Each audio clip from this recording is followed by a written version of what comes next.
একবারও বলবো না কাইম সাহেবের ছেলে হিসেবে বাপ বড় বক্তা বলে ওয়াজ করে খাবে। প্রাণ ছিলেন মুজাদ্দিদুজ্জামান কুতুবুল আলাম আলা হযরত আবু বকর সিদ্দিক রাহমাতুল্লাহ আলাইহি।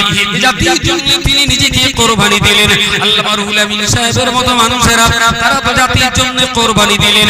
ও আল্লাহর বান্দা মনে রাখতে হবে, দুটো ডাল আর দুটো রুটি, শীতের একটু কম্বল, শীতের কাঁথা কম্বল, একটা ঘর বাড়ি, পরিবার পরিজনের জন্য মাথা গোজার মতো একটু বাড়ি, নিশ্চিত এটা আপনার প্রয়োজন, আমার প্রয়োজন। তবে তারপরেও মনে রাখতে হবে মুজাদ্দিদুজ্জামান কুতুবুল আলাম আলা হযরত আবু বকর সিদ্দিক রাহিমাহুল্লাহ, উনি একদিন রাত্রিবেলাতে কোন ভক্ত কোন অনুরক্ত দাওয়াত করেছেন, সঙ্গী একজনকে নিয়ে তিনি দাওয়াত বাড়িতে যাওয়ার জন্য বেরিয়েছেন। বেশ কিছু দূর যাওয়ার পরে দাদা পীর কেবলা আচমকা থমকে দাঁড়িয়ে যে ভক্তটাকে টেনে বললেন, বাবা চলো ফিরে যাই। হুজুর এতটা রাস্তা হেঁটে এসে আপনি দাওতে যাবেন না ফিরে যাবেন? তা বলছে আজকে আর করতে যাব। বলে হুজুর আপনি কথা দিয়েছিলেন যাবেন, না গেলে সে বাড়িওয়ালা কোনো কষ্ট পাবে, সে আয়োজন করেছে। তা বলছে কোকা পরে না একদিন বলুন বাড়ি যাবো, আজকে আর যাব। হুজুর কেন যাবে না? তা বলছে না আজকে আর আমার মন টানছে, তুমি চলো বাড়ি। ফুরফুরায় ফিরিয়ে এলেন, নামাজ কালাম পড়লেন, বিরাম বিশ্রাম খাদেম আবার জিজ্ঞেস করলেন, হুজুর বেয়াদবি ক্ষমা করবেন, পথে যেতে যেতে এত রাস্তা হেঁটে ফিরলেন কেন?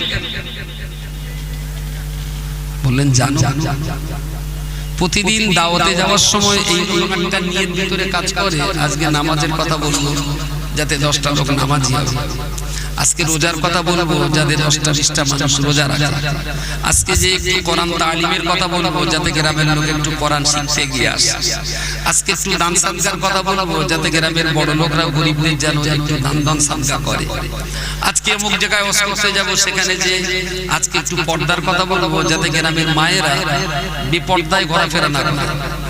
তো প্রতিদিন আমি জলসায় যাই আর মনের ভিতরে একটা উদয় হয়, আজকে এই কথা বলবো, আজকে এই ওয়াজ করবো, আজকে এই সিদ্ধান্ত নিব, এই কথা এই ধরনের ওয়াজ নসিহত। কিন্তু আজকে না করছি বাড়িতে বেরোনোর সময় মনে মনে নিয়ত ছিল যে আজকে তো ওয়াজ করতে যাচ্ছি, যদি মোটামুটি ওরা গোটা 50 টাকা দেয় তাহলে কালকে একটু ভালো গোশত আর ভালো মাছ কিনে খাওয়া। এই চিন্তার ভিতরে থাকতে যেতে যেতে একটা সময় আমার বিবেক আমাকে ধাক্কা দিয়ে বলল, আবু বকর তুই যে পথে হাঁটছিস এটা আল্লাহর রাস্তায় না পেটের ধান্দা?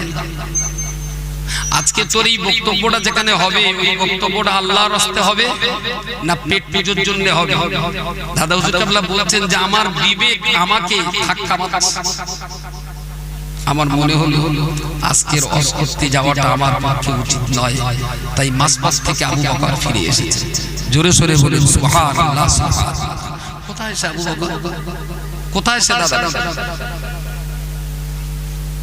যে প্রতিদিন আমি বক্তৃতা করতে বেরোই, আমার নিয়ত থাকে নামাজের কথা বলা, রোজার কথা বলা, জাতিকে শিক্ষা থেকে টেনে আনার, পর্দার পর্দার ব্যাপারে মানুষকে সতর্ক করবার, কিন্তু আজকের দিনে আমার ভিতরে টাকা রোজগার করবার চিন্তা এসেছিল, তাই আবু বকর আজকের দিনে ওয়াজ করে ওই টাকা নিয়ে তিনি বাড়ি আসে। এতে আবু বকরের জান্নাতের পথ তৈরি হবে না, বিধায় জাহান্নামের পথ তৈরি হবে।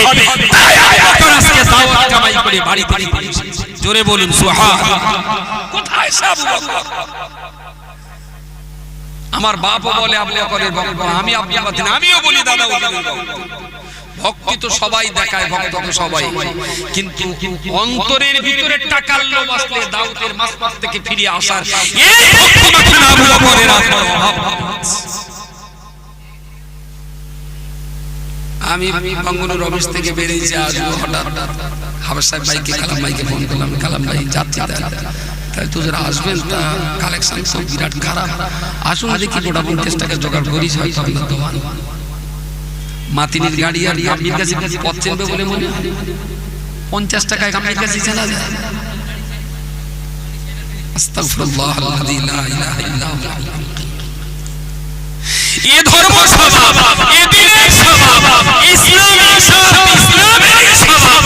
রাসূলকে জিজ্ঞেস করা হয়েছিল, ইয়া রাসূলুল্লাহ আপনি 100 200 500 কিলোমিটার অতিক্রম করে এত দূর দেশে ইসলাম নিয়ে এসেছেন, আপনার পাও না? আপনার রোজের দাম কি? আপনার কি দিতে হবে? আপনি কলমা পড়েই যাচ্ছেন, কোথায় সেই মক্কা থেকে এসে তাইফে, কোথায় হুদাইবিয়া, কোথায় জিদ্দা, কোথায় রিয়াদ, আপনাকে কি দিতে হবে? এত রাস্তা কলমা শোনাতে এসেছেন, আপনার পাওয়া নাই। মুসা নবীকে এই প্রশ্ন করেছিল সে জমানার মানুষেরা, ঈসা নবীকে একই প্রশ্ন করেছিল, দাউদ নবীকেও একই প্রশ্ন করা হয়েছিল, ইব্রাহিম খলিলুল্লাহকেও একই প্রশ্ন করা হয়েছিল। আল্লাহর নবীগণ যখন দেশ দেশান্তর ইসলামের প্রচার করতে যেতেন, তারা এই প্রশ্ন করতেন যে আপনাদের রোজের দাম কি? জল বৃষ্টিতে ভিজে রোদ্রে পুড়ে এত রাস্তা হেঁটে ইসলামের কলমা আমাদের শেখাচ্ছেন, এতে আপনার রোজগুণটা কত? আল্লাহ পাকের প্রত্যেক নবী এবং রাসূলগণ একই রকম জবাব দিয়ে বলতেন, মা আসআলুকুম আলাইহি মিন আজরিন, মা আসআলুকুম আলাইহি মিন আজরিন। আল্লাহর বান্দা শোনো শোনো, তোমাদের কাছে দিনের যে কলমা পৌঁছে দিয়েছি, লা ইলাহা ইল্লাল্লাহ মুহাম্মাদুর রাসূলুল্লাহ, যে দিনের কলমা তোমাদের কাছে পৌঁছে দিয়েছি, লা ইলাহা ইল্লাল্লাহ ইব্রাহিম খলিলুল্লাহ, মুসা কালিমুল্লাহ, দাউদ খলিফাতুল্লাহ, দিনের এই কলমা তোমাদের কাছে পৌঁছে দেওয়ার বিনিময়ে মাসালুকুম আলাইহি মিন আজরিন, এত কষ্ট এত মেহনত করে তোমাদের কাছে কলমা পৌঁছে দিলাম, এই কলমা পৌঁছে দেওয়ার বিনিময়ে তোমাদের কাছে আমাদের কোনো কিছুই পাওনা নাই, আমাদের কোনো রোজের দাম দিতে হবে না, আমাদের উপহার দিতে হবে না, আমাদের কোনো উপহার কোনো কম দিতে হবে না, কোনো কিছুর বিনিময়ে তোমাদের মাঝে কলমা শোনাতে আসিনি। মাসালুকুম আলাইহি মিন আজরিন, ইন আজরিয়া ইল্লা আলা রাব্বিল আলামিন, ইন আজরিয়া ইল্লা আলা রাব্বিল আলামিন। আমার পাওনা তোমাদের কাছে দিনের কলমা প্রচারের বিনিময়ে, লা ইলাহা ইল্লাল্লাহ কলমা প্রচারের কারণে, ইন আজরিয়া ইল্লা আলা রাব্বিল আলামিন, আমি মুহাম্মদ ইবনে আব্দুল্লাহ দিনের কলমা তোমাদের কাছে পৌঁছে দিয়েছি, এই দিনের কলমা পৌঁছানোর বিনিময়ে তোমাদের কাছে আমার কোনো পাওনা নেই। ইন আজরিয়া ইল্লা আলা রাব্বিল আলামিন, আমার আল্লাহ পাক রব্বুল আলামিন আমাদের জন্য উপযুক্ত পুরস্কার তৈরি করেছেন। জোরে সোরে বলুন সুবহানাল্লাহ। দিনের কলমা প্রচার করার বিনিময়ে কোন নবী আর কোন রাসূলগণ উম্মতের কাছে কখনো তারা দাবি করেননি, কোন নবী কলমা শুনিয়ে দিনের কলমা শোনানোর কারণে কোন নবী উম্মতের কাছে কোন পয়সা কোন বাড়তি জমি জায়গা অর্থ কিছুই তারা সেদিন আশা করেননি, বরং তাদের সকলের বক্তব্য ছিল একটাই, ইন আজরিয়া ইল্লা আলা রাব্বিল আলামিন, আমার যদি কিছু পাওনা হয়, আমার ন্যায্য পাওনা আমার আল্লাহ আমার পরিশোধ করে দেবে।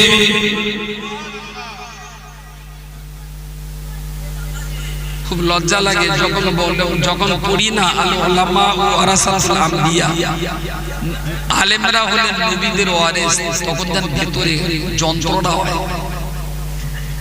ভিতরে কষ্ট হয়। সত্যি যদি আলেমরা নবীর ওয়ারিস হবেন, তাহলে নবীরা কলমা শোনানের আর বললেন পাওনা কিছু নেই, কিছু যদি পাওনা থাকে আল্লাহ দেবেন, তোমাদের দিতে হবে। অথচ সেই নবীর উম্মত হয়ে বলছি কালাম ভাই 50 টাকা না, অন্তত 1.5 টাকা না দিলে বলো গাম্ভীর কাছে যাওয়া যাবে না, তখন না ভিতরে খুব যন্ত্রণা হয়, খুব কষ্ট হয়। নবী কিভাবে দিন প্রচার করলেন আর আমরা কিভাবে?